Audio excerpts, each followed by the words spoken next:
Hi, everybody. We'll get started in a few minutes, but can folks hear me? If you can hear me, just respond in the chat box. I just want to make sure before we get started that folks can hear me.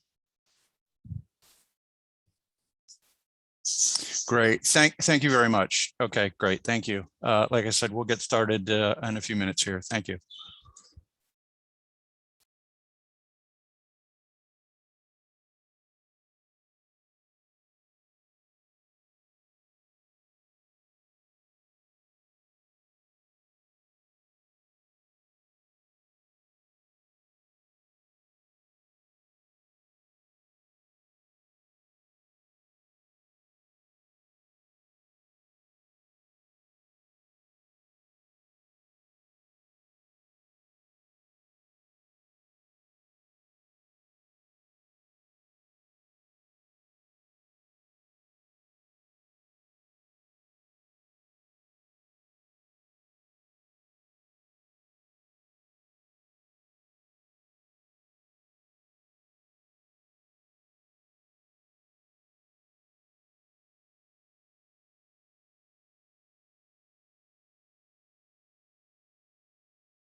Okay. Hi, everybody. Welcome to the webinar, Statistics Solutions webinar on Chapter 1, the introduction. We do have a support person on with us who can answer any kind of non-content related questions. The webinar is also, recordings are also available on our website. We have a YouTube channel as well. And I believe at some point in the presentation, the support person will post the addresses for those. Couple things before we get started. If you have questions, just jot them down, or even put them in the question and answer box or the chat box, and I'll get to them at the end, but you can jot them down so you don't forget them as we go along. Okay, great. So welcome. Let's get started. So yeah, this is chapter 1, the introduction, and this kind of follows a typical social sciences 5-chapter model for the dissertation, where chapter 1 is the introduction, chapter 2 is the lit review, chapter 3 is your methods, chapter 4 is where you present your results, and chapter 5 is the discussion. Okay. Well, this is what we're going to be covering today, and this corresponds to, oops, sorry, typical sections found in the chapter 1.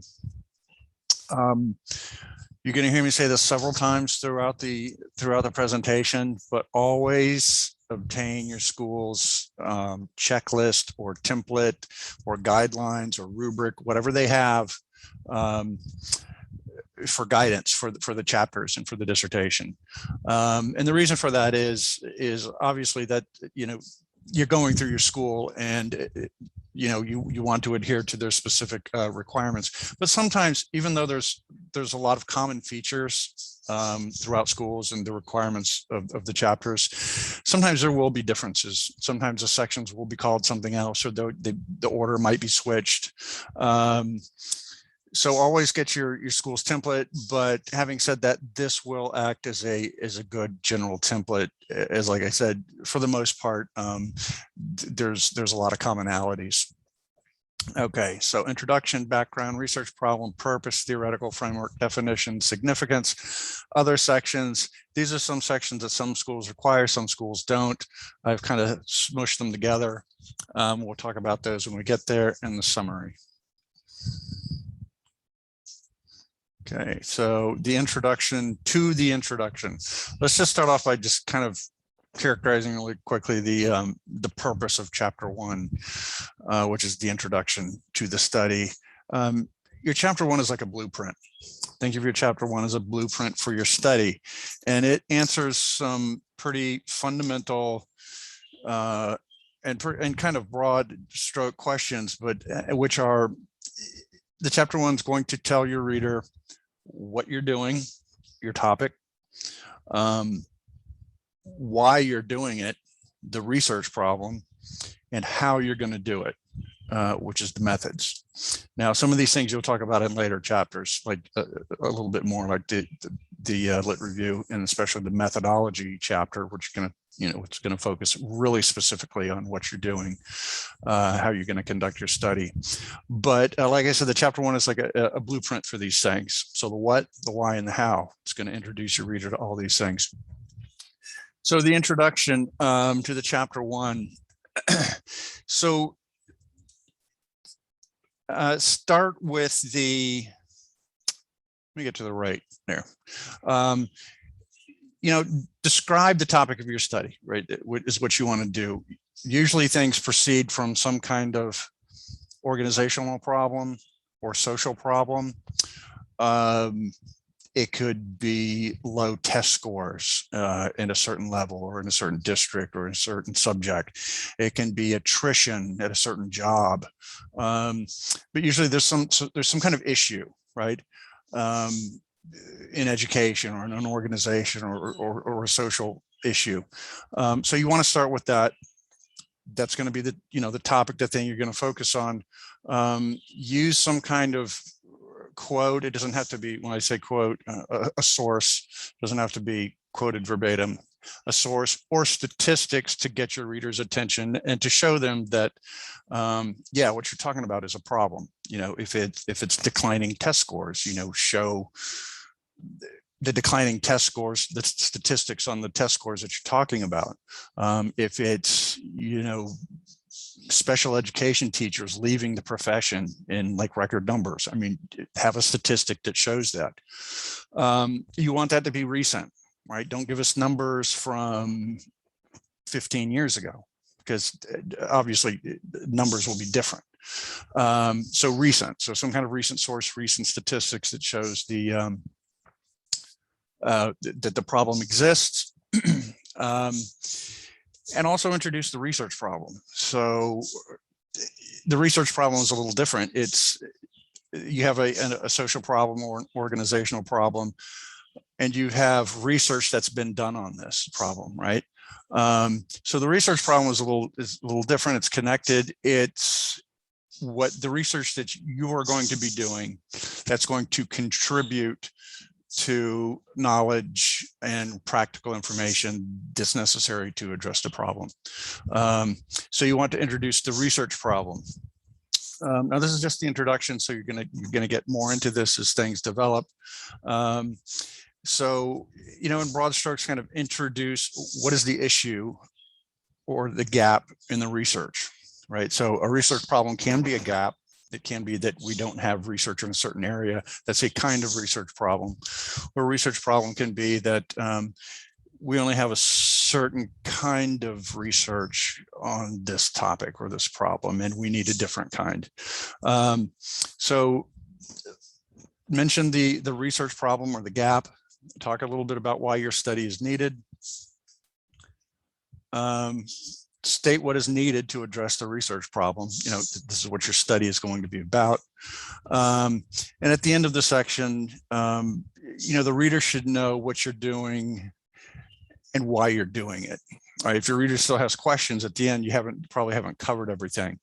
And it's always a good idea too, let me just kind of pause here to say this, to get examples of approved dissertations from your school in your area. Because you can use your resources, which is great, attend webinars, go on the internet or into the library and use resources and get to know what the components of the dissertation are. But sometimes there's just no substitute for having that sample or that example when you sit down and you can see what's actually in the sections. Okay. Moving on the background, and these sections kind of follow one another. So you're going to introduce the problem, you're going to introduce the research problem, you're going to introduce why your study is needed to address the problem, that there is a research problem. And then you're going to give a little background on it, right? Because you kind of just introduced it in the introduction section. The introduction fairly short. So the background, this is where you're going to kind of flesh out where the problem has been, what the research has been conducted on it. It's going to kind of funnel down into what you're doing in the research problem. Now it's background. It's kind of broad strokes. You don't have to get like hyper detailed into the research like you would in the lit review later, but it's kind of a lit review, in a sense that it's kind of giving us like a historical picture. Again, kind of broad strokes, trends in the literature. In the research. So there's some historical material, where the problems start, how has it evolved, how have researchers addressed the issue, what kind of research has been conducted on it, types of research, what are some of the major findings. Think of it chronologically and leading to where we are now. All right, well, researchers did all this, but we still have the problem and we still have this gap in the literature. We still have a research problem in that we don't know certain things, or we haven't, conducted research from a certain angle. So you get the reader up to speed to where the issue is today and the research on the issue. And that ends, like I said, think of like a funnel. It gets kind of more specific to ends where the research stands on the topic and what the gap is, or what your research problem is and the need for your study, which goes right into the research problem, which is a more specific statement and a more specific detailing of the research problem without the kind of historical approach to it. So it kind of transitions from the background. Typically not a long section.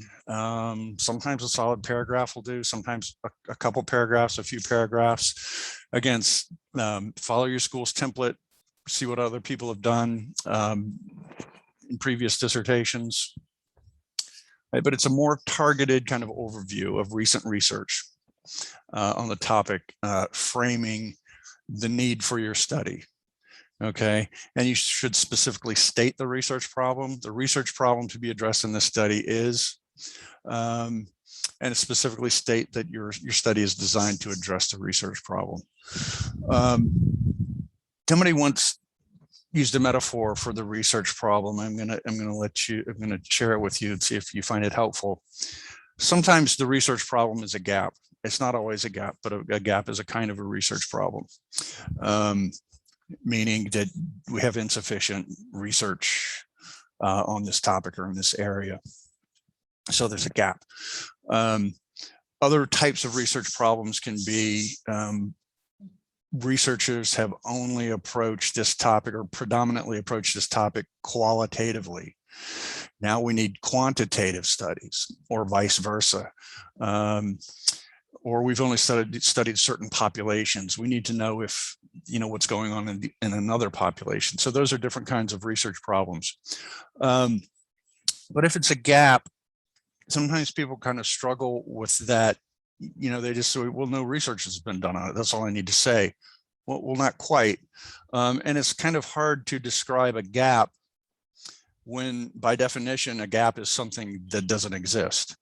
So somebody told me one time, it's like describing a donut hole. You can't describe the donut hole because by definition, a hole means that there's nothing there. So what you do is you describe the donut around it, okay? And that frames the absence of the thing. So similar thing when you're talking about a gap in the research. For the research problem, obviously you can't explain the gap, but you can explain, here's what people have done on the topic. Here's some of the recent research. Here's some of the major research. And that sets up kind of it highlights what hasn't been done, right? And helps frame your gap. Again, just it's kind of an analogy if that helps you think of the research problem as a gap. The purpose is basically, in the purpose statement specifically, is your study, what you're doing in your study, nutshelled into a statement. And the purpose statement is usually pretty specific in its wording. And I have it here. And I have a qualitative example and a quantitative example because sometimes the language is a little different. But the purpose statement should start the purpose section. And it should read something like, the purpose of this approach design. So let's take one of the examples.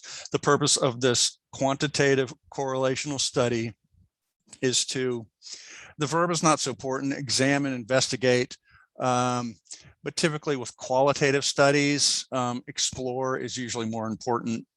Qualitative studies are usually a little more exploratory in that we don't know something, we're going to ask people, we're going to find out.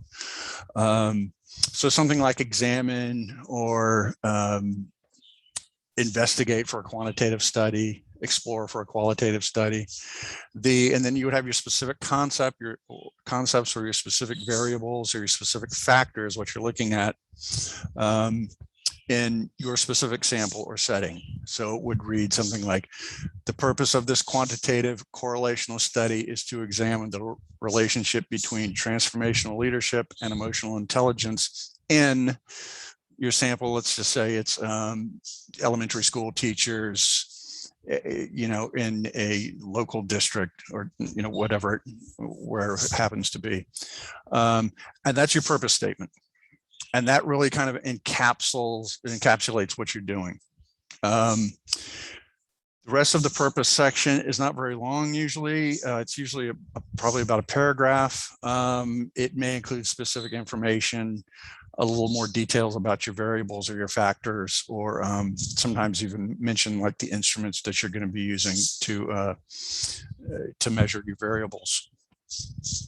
But that's the purpose. And the purpose is something almost that kind of comes later when you kind of figure everything out, because it's just a reflection kind of what you're doing.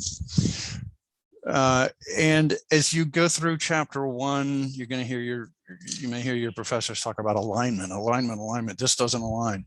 Obviously, everything needs to align, but the real spine of the, as far as alignment goes, are the research questions, the research problem, and the purpose. Those are the big kind of pieces that need to align.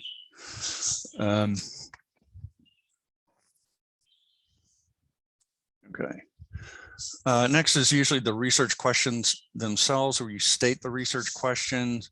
This is not a methodological webinar, and we do run webinars specifically on methods, and research questions are usually covered in those. And so if you want specifically, information on how to develop research questions, I would suggest you attend one of those. But this is where they should come, and usually they're a reflection of they stem from the research problem, right? What information are you looking for? What information do you need? What information is going to address the research problem or address the gap? So the research problems are designed or written to get that information. The theoretical framework, usually in chapter 1, schools are different here with the framework. Some schools have the theoretical framework mentioned in chapter 1, and then you expand on it in chapter 2. Some schools only have it in chapter 1. Some schools only have it in chapter 2. So again, check the rubric of your specific school. But a couple things about the theoretical framework. I think the first one is the biggest question people have, it seems, is theoretical framework or conceptual framework, because maybe you've heard both of those terms. What's the difference? Which one should I use? I think it's just suffice it to say, for our purposes, that theoretical frameworks are typically more associated with quantitative studies, and conceptual frameworks are typically more associated with qualitative studies. Because usually if you're measuring constructs, say for a quantitative study, let's just say emotional intelligence and transformational leadership, you will have instruments to measure those constructs. There are several instruments for example, emotional intelligence, but all these instruments have theoretical foundations, all of them. I mean, because they don't come from nowhere. They come from theories. They come from, research on the topics, and they have theoretical bases. So one thing you want to look at if you have a theoretical framework, you're doing a quantitative study. Again, let's just use emotional intelligence and transformational leadership. Your theoretical framework is basically going to include a theory of emotional intelligence and a theory of transformational leadership. That's really it. But the theories that you use matter. So let's just say you're using Goleman's instrument for emotional intelligence.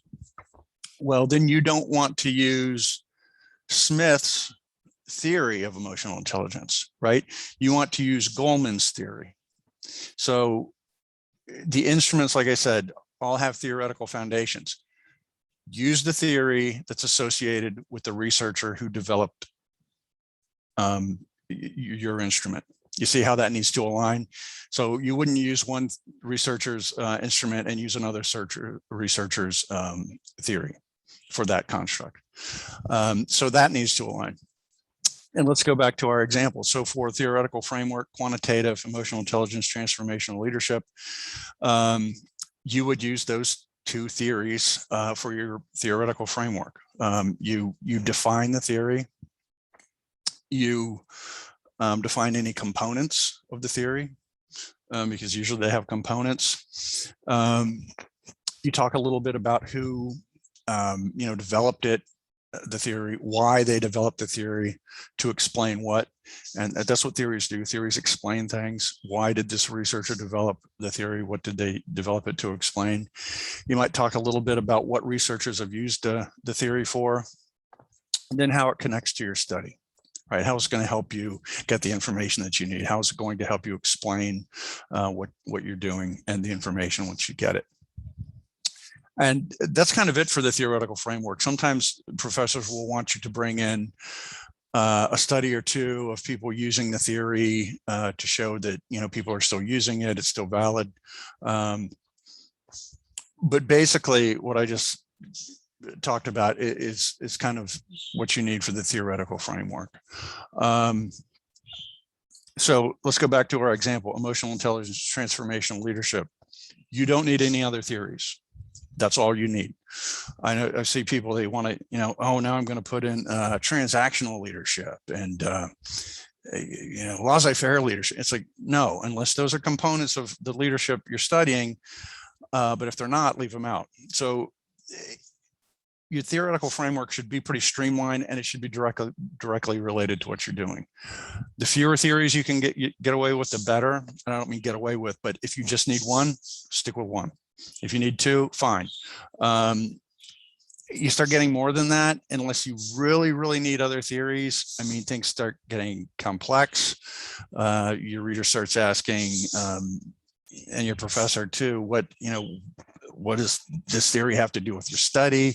Because you're going to have to explain the theory, you're going to have to define it, you're going to have to talk about it in relationship to the your findings later in chapter 5. So keep the theoretical framework streamlined and specific to what you're doing. Conceptual framework, a little different, but the same kind of idea for a qualitative study. Sometimes, because qualitative studies are a little more exploratory, there may not be like an overarching theory.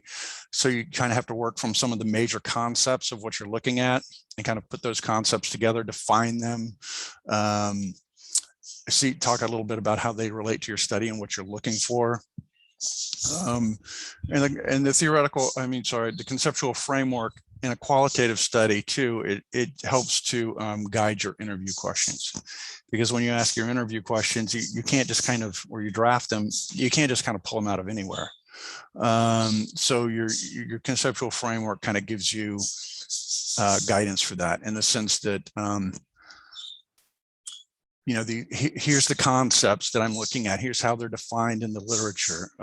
So these are the kinds of things I'm going to focus on when I ask my questions. Okay, and this is a really good section to again look at samples to see how other people have handled it, because it can be a little tricky. People they tend not to really get it.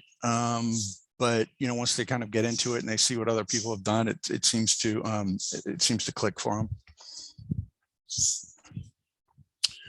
them. Nature of the study or study design. Again, this is a methods component of section chapter 1. Hit a methods webinar if you're really interested in digging deeper into this one. But really, part of this section is, you know, you're giving a rationale for the selection of your design.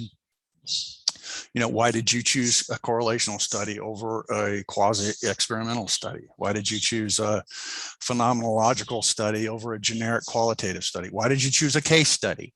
Okay, and so these are methods-related concerns, but they have to do with your research problem and the type of information that you're looking for. Okay, it also summarizes the methodology, including, you know, data collection and how you're going to analyze data. And again, this is kind of a blueprint from chapter 1, but the methodology, you're going to have a whole chapter on it, chapter 3, where you're going to really get into this stuff, you know, at a very fine level. Okay, sorry. Okay, definitions. Definition section.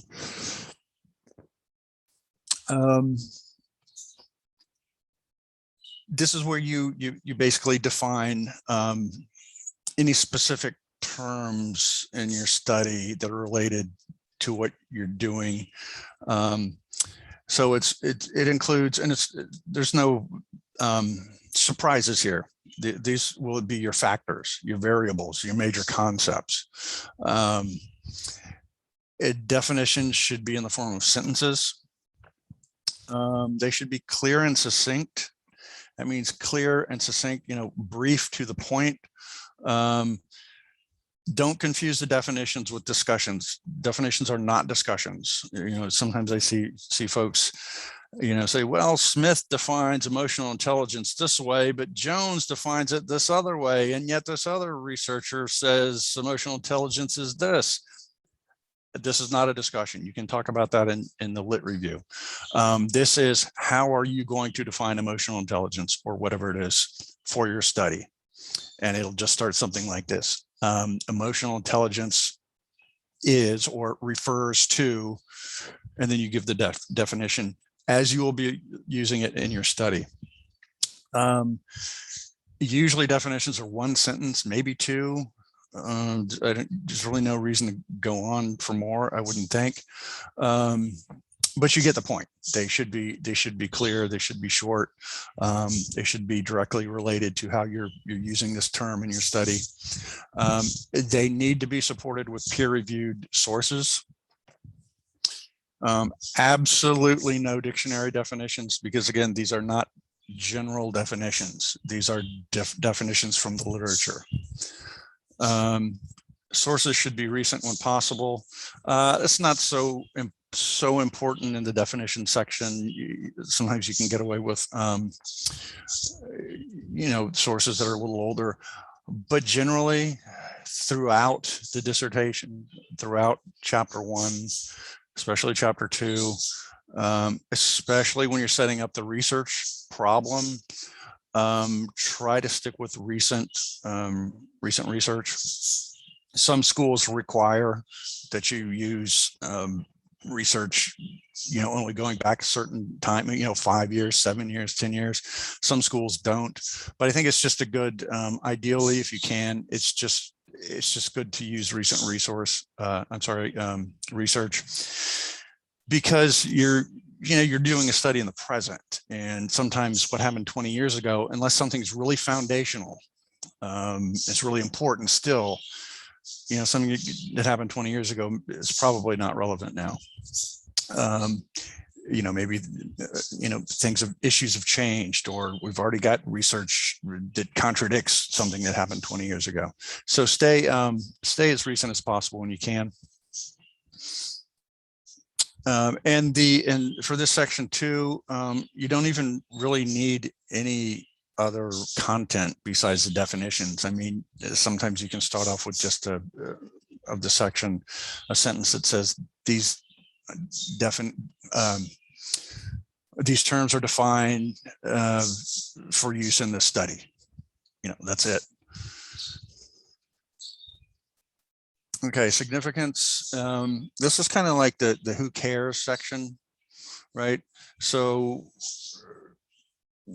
we can do a study on anything, but there has to be a reason to do it, right? Okay, the research problem kind of drives it, but it also has to have kind of application, and not just practical application, but research application. So this section is kind of two-pronged. You have significance or implications for research, and you have significance or implications for practice. So let's just talk a little bit about practice. So it's just like it sounds. What will be what might be the practical implications or significance of your findings of this study? So let's just say you're doing an education study, right? How are people who might be affected at the level of practice, how might it inform what they do? So if it's an education study, it may have practical implications for teachers, right? For how they teach, for what they do. It might have practical implications for administrators, right? The choices they make. So the folks who are actually, if it's in counseling, it would have, your findings could have implications for how people, what they do in sessions, or, the things they focus on.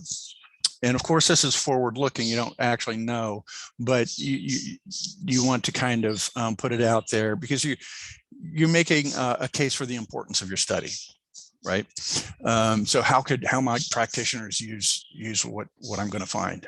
And of course, you know what you're going to find exactly, but how might it inform what they do? Same thing, same approach, kind of a different tack for research. How might my findings contribute to the research?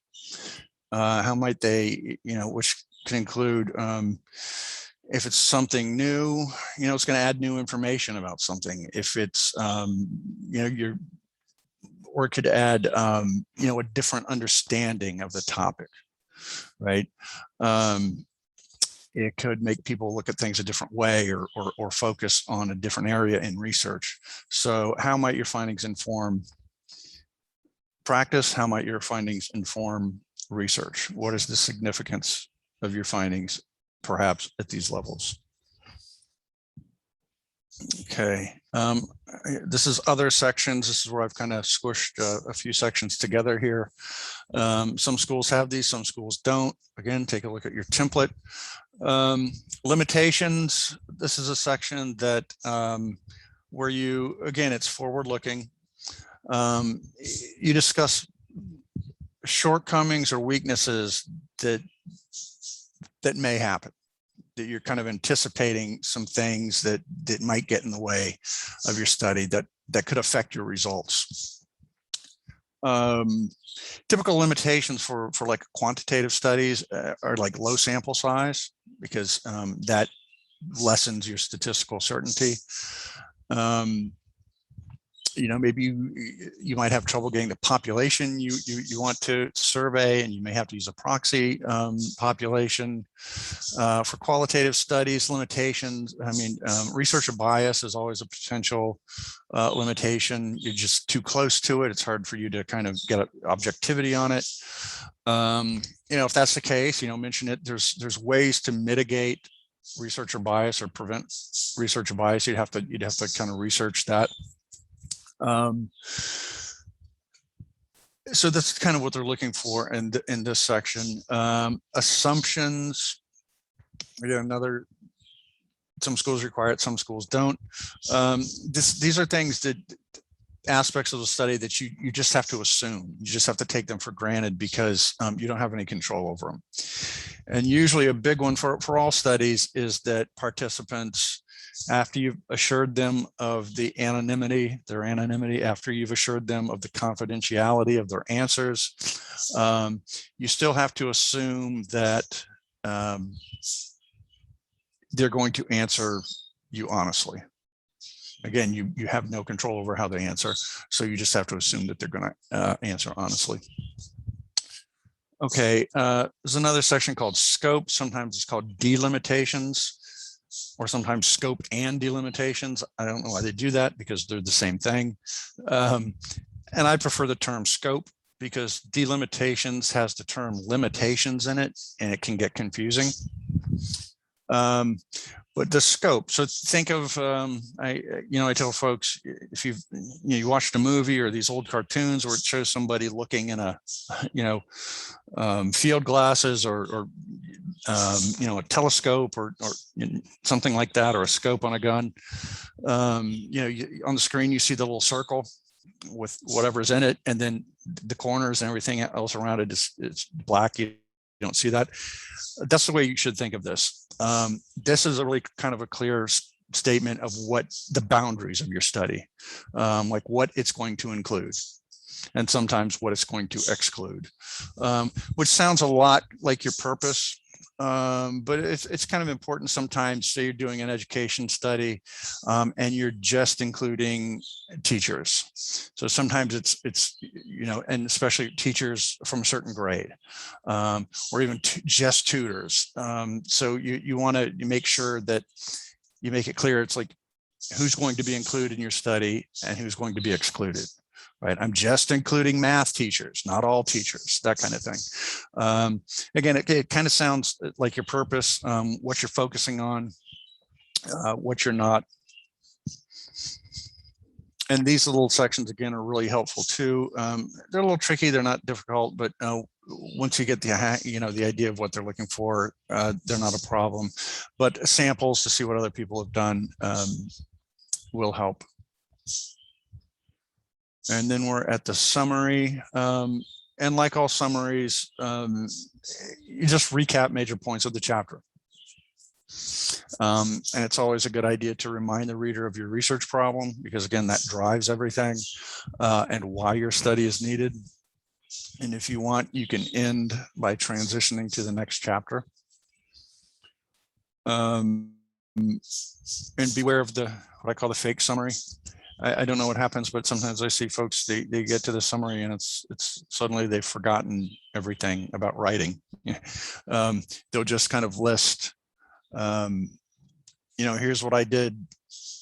Here's what I did in this chapter. And they kind of list the sections, which is not a real summary. It does, so just kind of make sure you recap the major points of the chapter.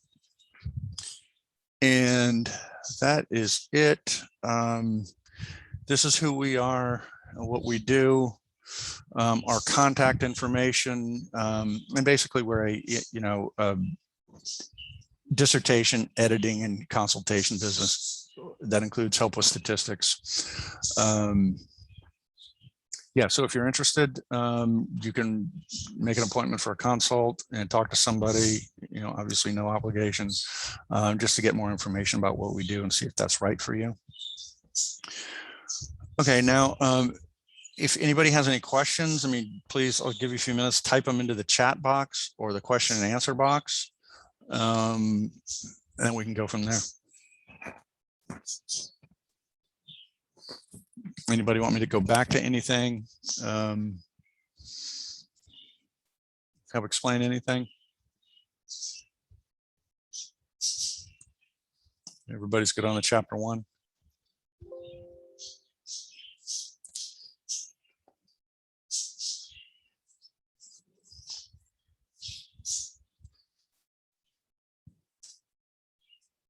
Okay, anybody?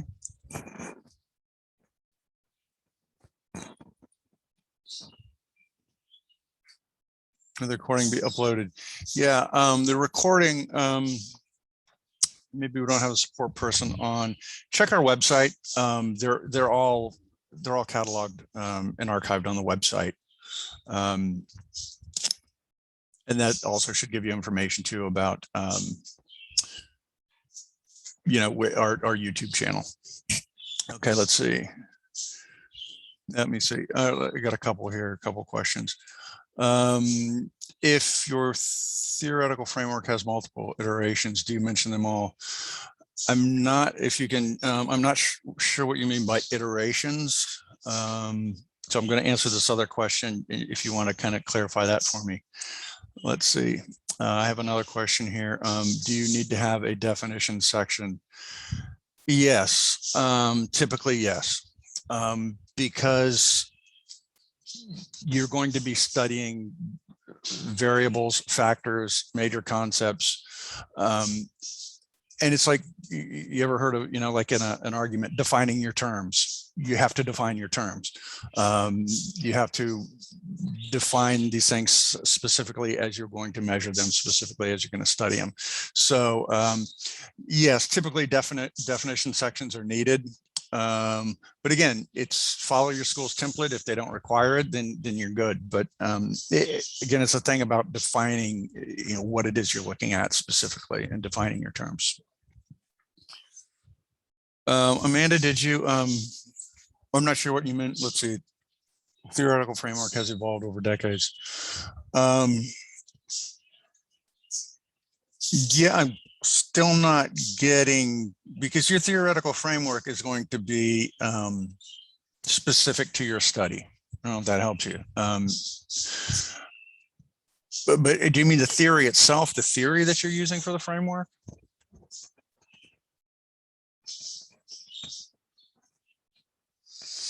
Yeah, the theory that you're using for your framework, right.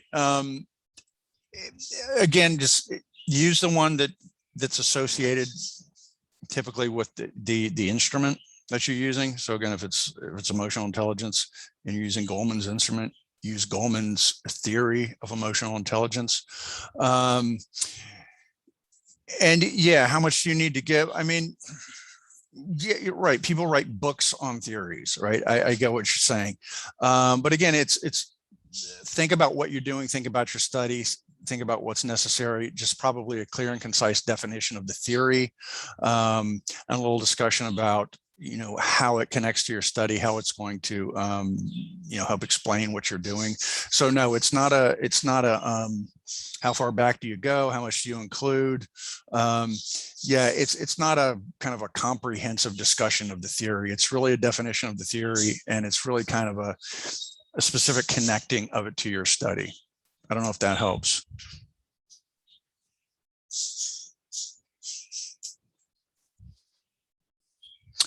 The theory started with 3 variables. Now it has 12. Oh my goodness. Okay.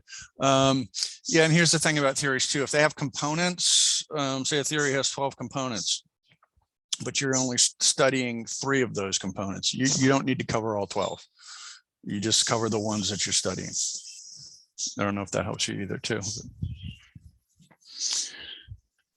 Can your definitions and theoretical framework be part of the lit review section?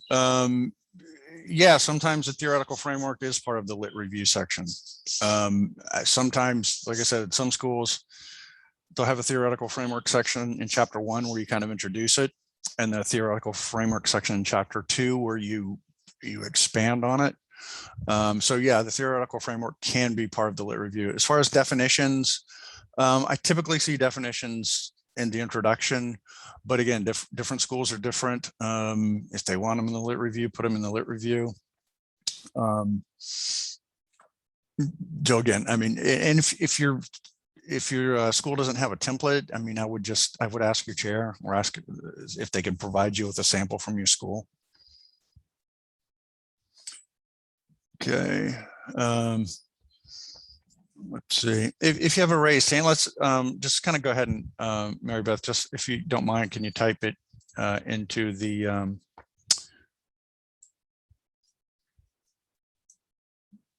question and answer box? Let's see. Okay, there we go. Thank you, Brittany. Brittany just posted our the link to the webinars on our website in the chat box. Okay, let's see, Andrew, I missed a large portion of the presentation. In general, what writing style would you recommend APA 7 for a dissertation? Typically APA 7 is what schools are requiring. But again, schools are different, you know, especially we have international clients who are located in the United States. We have clients from overseas. Sometimes international schools use different, citation methods or different, not APA, but APA is generally pretty standard. But again, that's something that your school template, your school guidelines are going to tell you. But I would, if you don't know, I would default to APA 7 unless somebody tells you otherwise.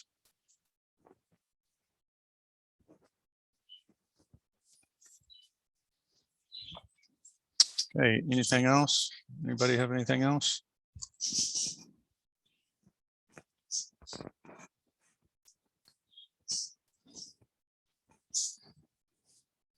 Great. Okay. Well, if you're on the chapter 1, hang in there. There's a lot more to go, but stick with it. Work with your chair. Gather the resources that you can. We do offer webinars on different sections and different topics, so attend those as needed. Great. And I'm going to wish everybody a great day and a good luck. All right. Thank you for attending. Okay, goodbye, everybody.